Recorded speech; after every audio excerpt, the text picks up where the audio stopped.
This is a staple moment in my life. I currently hold over $1 million of mortgage debt, and I want this video to exist for when I grow old so I can reflect on the journey that I took to pay it off, or how I was ruined financially because of the current impending doom of the market.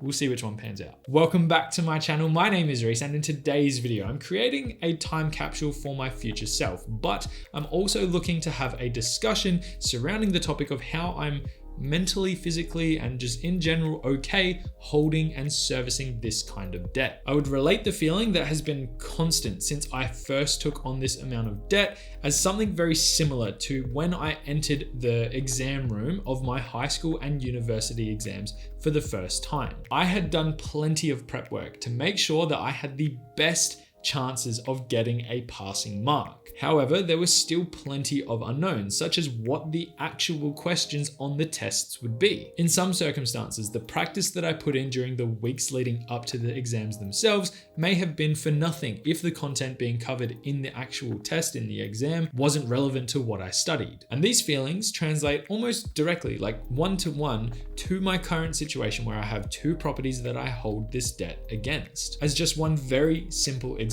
I cannot control how the market will react to rising interest rates. If they continue to rise to heights that we haven't seen in decades, then it's expected that making repayments might eventually become a bit more uncomfortable. To be honest, I worked very hard to put myself in a position to make these purchases. I saved the deposit, I maintained a healthy budget, and I sacrificed some, not all, but definitely some of the very common life experiences that many get to have. I also put in the work to understand the incredibly dry and sometimes complex concepts that come with purchasing a property, such as learning about things like offset accounts, LVR, LMI, stamp duty, interest rates, just to name a few. And more importantly, I learned how to optimize these so I didn't waste money unnecessarily. And now that I've been doing this for a while, I've actually made videos covering basically all of these topics, as well as the process to go through doing that, which not only helped me get a better understanding because I got to flesh these topics out,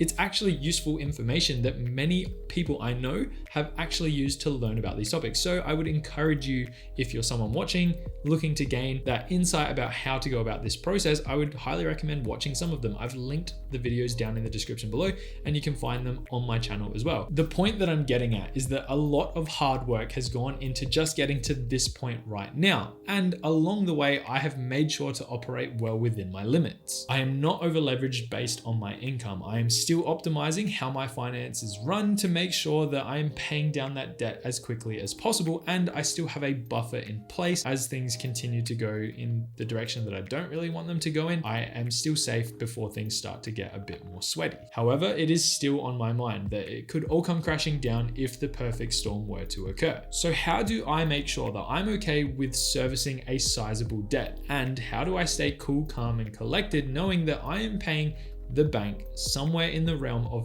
$50,000 a year in interest? Let that set in your mind for just a moment. That is a big number.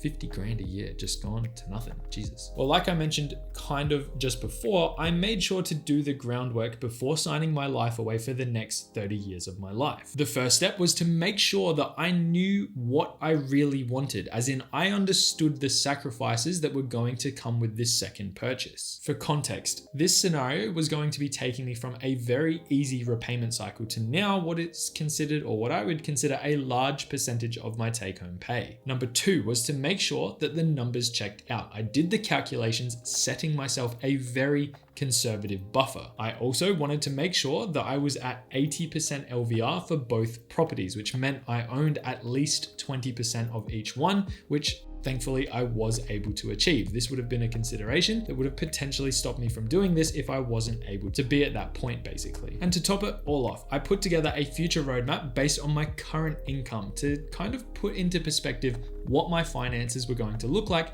over the next decade of my life. I was basically projecting ahead to see if it was even going to be possible to make a dent in the amount of money that I was going to be owing before I took it on. Now, these steps that I've just talked about may seem pretty simple in nature, but I want to put some emphasis on the fact that on this channel alone, about 90% of the topics that I talk about are kind of related or tied into the finance space. A lot of them are very specific, and a lot of them showcase the hard work that has gone into being able to comfortably take on $1 million of debt, which it's just not an insignificant number. It is a scary number to really think about if you don't have a grasp of the concepts and all of the ways to optimize and all of the ways to service it without it being overwhelming in place. If you are someone who is risk adverse, I would be encouraging you to make sure that you understand these topics in depth before borrowing any sum of money that could potentially dictate your future financial decisions over the course of several decades. I have read plenty of horror stories online about people regretting their decisions to buy property where they have now become trapped in their living situation where they're living paycheck to paycheck due to mortgage stress. It's not somewhere that you want to be. And if you're watching this video and you're gaining insight from it, this is me encouraging you to make sure that you've done your research and understand your situation. To my future self, I hope that you can come back to this video one day and see that that debt has been heavily reduced or maybe even fully paid off. Wouldn't that be nice? You're 28 at the time of recording this video. There is plenty of hard work to do. However, there is lots of time for you to get to the end game that you have planned out in your mind. And that is where I'm going to leave you, the viewer, and technically myself, for today. I hope that today's video was somewhat insightful, even though it was definitely, like I say, a time capsule for myself, for my future self to come back and watch later as I grow older and see where my financial situation takes me. If you did enjoy the video, please consider liking and subscribing. And that is pretty much all I have for you. So I'll leave you there. Have a good day. Have a good week. And as always, I will see you in the next one. Bye for now.